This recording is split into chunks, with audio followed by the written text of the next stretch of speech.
Billy Joe Rubideoux rebuilds on 4 diverse cooking knives.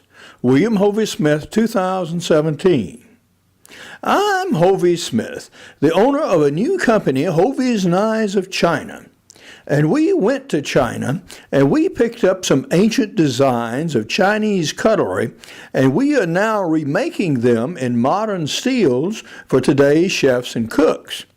We also have a Billy Joe Rubideoux line where we make knives from found steels and also rebuild stainless steel knives of modern manufacture. This is Hovey Smith, the backyard sportsman, and also the owner of a new company, Hovey's Knives of China. And it's a rainy day in Georgia today and a good day to be in the knife shop, quite frankly. What we have to do today is to rebuild 4 kitchen knives of modern type and materials to more nearly fit the user. This is a steak knife or general purpose knife, either way. It has a fairly thick, good steel blade and is fairly robust. But we're going to rebuild it for another one of our GOWA, Georgia Outdoor Writers Association members, who is a larger guy than me and has a larger hand and wants a bigger grip. And we're also going to grind this blade again, which was originally serrated, but is now pretty well worn and worthless. This is an interesting little knife. This offset here is to allow the knuckles to clear the surface as you dice, but the blade shape is wrong. A small, delicate dicer, such as you would cut garlic with, does not need or want a serrated blade. As a matter of fact, a serrated blade is about worthless on a knife like this. So we're going to grind it straight and give this a good, sharp, straight edge for use for very fine dicing of garlic and such things, and also put a larger handle on it to more nearly fit its intended user, who is an average sized lady.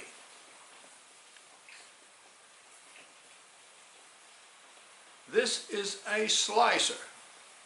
It's a medium weight blade here. It's not too fine, it's not too stiff, it's just about right. But this knife is just generally used and battered. It needs a new edge ground on it, and also the handles refinished.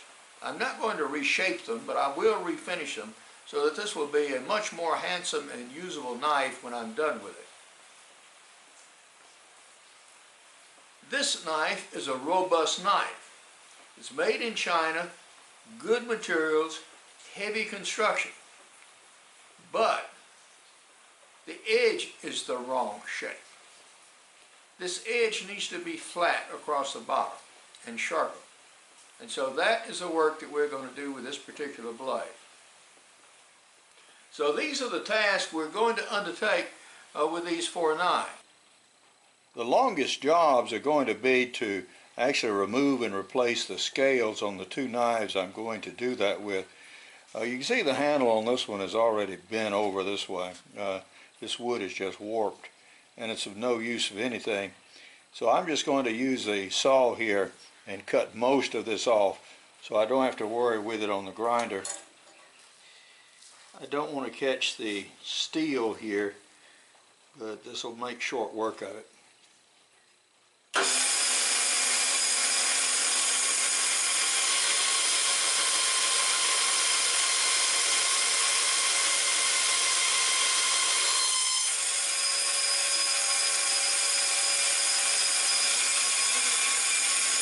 The grinding I'm going to do on this little thin blade is going to generate a tremendous amount of heat on this blade. So that's the reason for the gloves today. Usually I would hold with the fingers.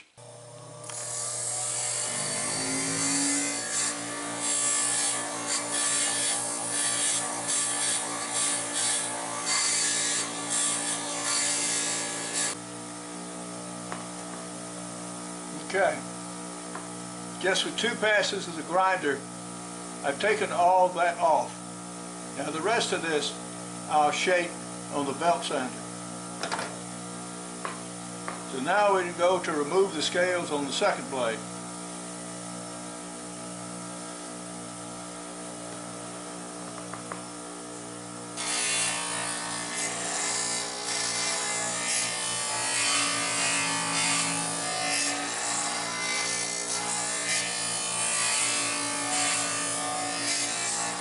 The material used on this blade was an unusually dense synthetic material, and as you see, it was hollow cast and not glue bonded but just pinned. So now I have the pin sufficiently removed that I can just slip the scales off the knife.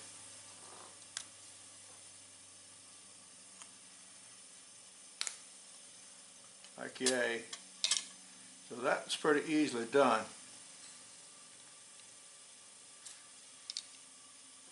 And now I have a decision point as to what to do with the blade. They left a unground edge here before they started the serration. And as deep as I'm going to make the grip, and as long, I don't really believe that's necessary to have it so long. So I'm going to reduce that by about half and then remove the serrations on the blade so I get a little easier grind. And I'm going to go ahead and do that with just a couple of passes here on the grinder.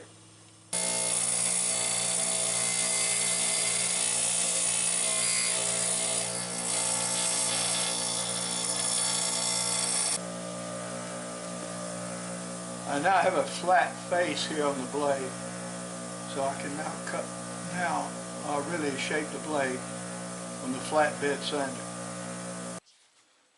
I've got the little blade carefully supported between these two blocks, and we'll see if I can just punch out these pins.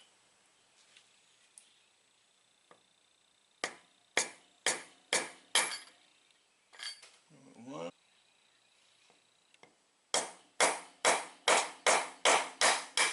There we go. Okay. I'm going to see if I can work this blade better in this flatbed sander initially.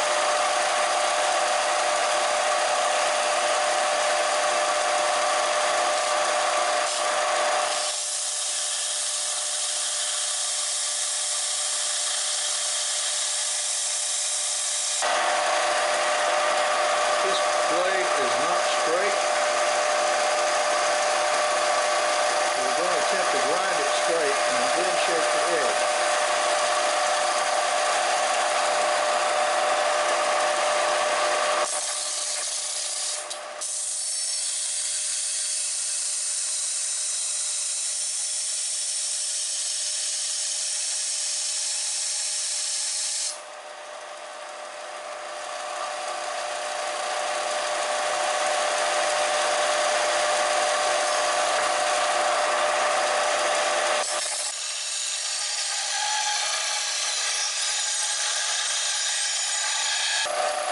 And now I have an edge on this I can finish off on the knife making machine.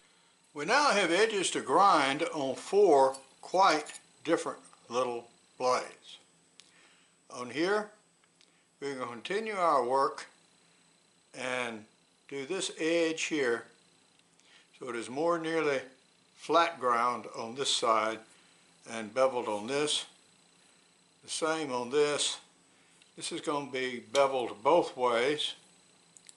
And this long, thin blade, it's been somewhat sharpened from time to time, but it's so ill done it's hard to say what kind of bevel it had.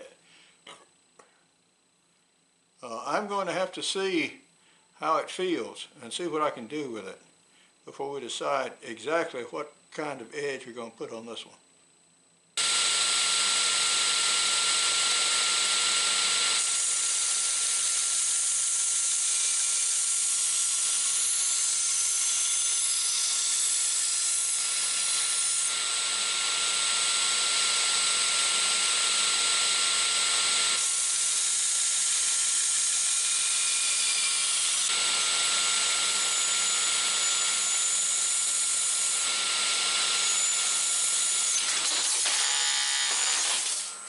This knife is a small blade, so it's sort of suitable for the remnant of our sanding belt here.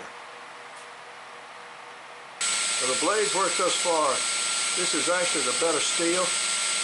The edge is holding up very, very well. It's not tending to feather when I sharpen. And this will be a good, strong, sharp edge. Now we start on this creature and see what we can do with it. Probably not going to take too much because of the thinness of the blade.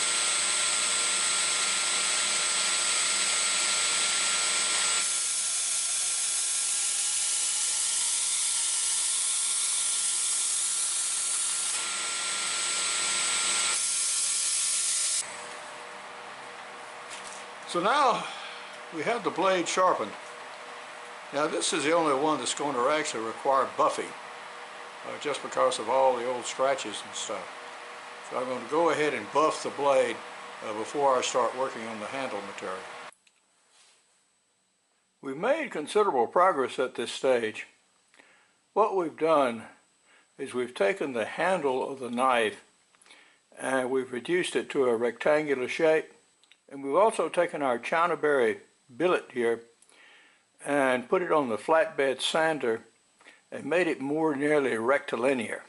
In case you've never noticed, I'm using an auxiliary slide block here because I can't get the fence actually close enough to make these thin cuts I want for my scales. So this allows me to do that. Once more, we have a knife on the carving bench here, and this is going to actually be a quarter tang knife. The handle will ultimately extend out to here. A complaint about this knife was the handle originally was just too tiny, too small. Plus we're going to make it out of stronger material. So now we've got the pinholes in and we've got it outlined. So this is what the wood, so this is the amount of wood we're going to remove. We're here at the sanding cabinet again, and I've gone ahead and faced off the pins, at least taken the longer ends off them. And now I'm going to put them here in the sanding cabinet, and we're going to start shaping the grip on this knife. Now for this one, this is going to be for a large-handed guy, so it's going to be left full length here and sort of swell toward the back and reduce toward the front. So that's going to be the general shape. So it's going to be a very interesting knife when we get through with it. We're on the coarse belt sander with it now. As you can see, I've left the butt swelled and tapering toward the front. And we have our distinctive little finger rest right here. And this will be rounded and rounded up this way a bit to make it comfortable in the hand. So you can fit it either this way and it'll work well, or this way in a typical cutting position, and it'll feel good too. This knife feels live in the hand. You press it like this, you almost feel a pulse, as if you're compressing a living thing. Good knives are like that. As it turns out, our slicer has rosewood scales on it. Although it is a blondish rosewood, meaning not the best quality, but yeah, they were and are rosewood. So this is naturally oil rich. Consequently, it doesn't take polyurethane very well. It takes it all day to dry if I put a coat of polyurethane on this. But I probably will anyway, just to give it some added protection. We're going to sand it up and coat it and give it a good time to dry. But yeah, interestingly enough, when I put it on the belt sander, I got the very definite smell of soap. I mean, this thing had been soaked for so long, so many times in dishwater. Yeah, it was all in that wood. Now that is as much as I will do with a rough grit on the sander. We have basically shaped the handle. And we've gotten all the rough grinding marks off left by the stone. And now we'll go to a much finer grit and actually start working on the polish. But the basic shape of the knife and the handle is now formed. So far as this knife goes, we're just about there. But we're going to put a coat of polyurethane on this one and call it good. It's a serviceable knife. Yeah, far better off than it was, and it actually fits him. To reduce the amount of wood I have to remove by grinding, I'm going ahead and trimming. I've already trimmed the end. Now I'm going to take some off this top here. And these little pieces of wood are valuable. First off, they're already shaped, and they're very useful sometimes for inlays or spacers. So yeah, these go in a box and they're saved. Yeah, good wood is hard to come by, so you don't waste any of it.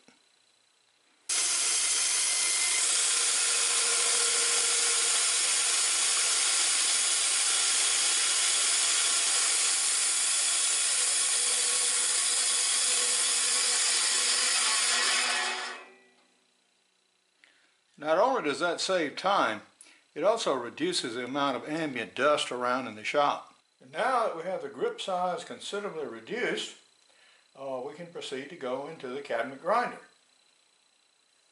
Our little knife is proceeding apace. We've done the roughing, and you can see from the grinder how we have shaped the general profile.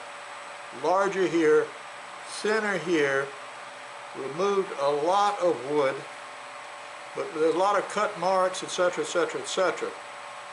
Now this is still as it should be. It's still too large for even my hand, which is good because I'm going to have to remove a lot of material yet to get some of these divots and cuts like this out of here.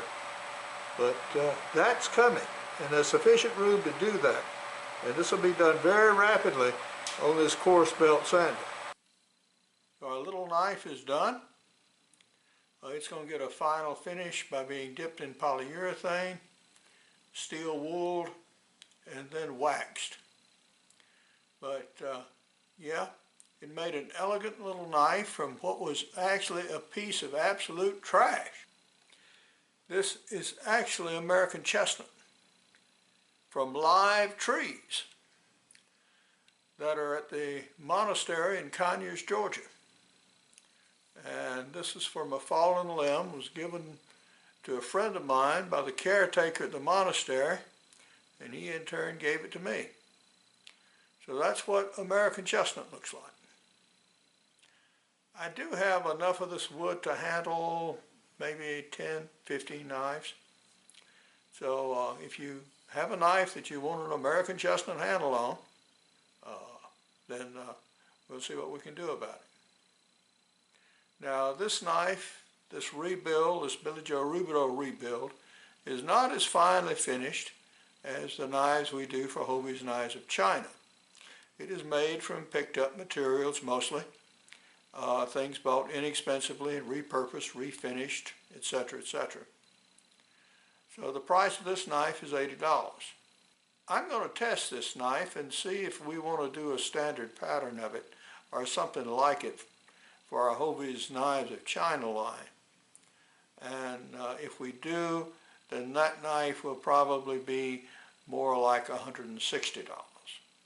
On our next episode, we'll take the 4 knives we built today, plus Excalibur, this little interesting creature here, and our shortened handled sow belly slicer, and actually test them on some real live stuff.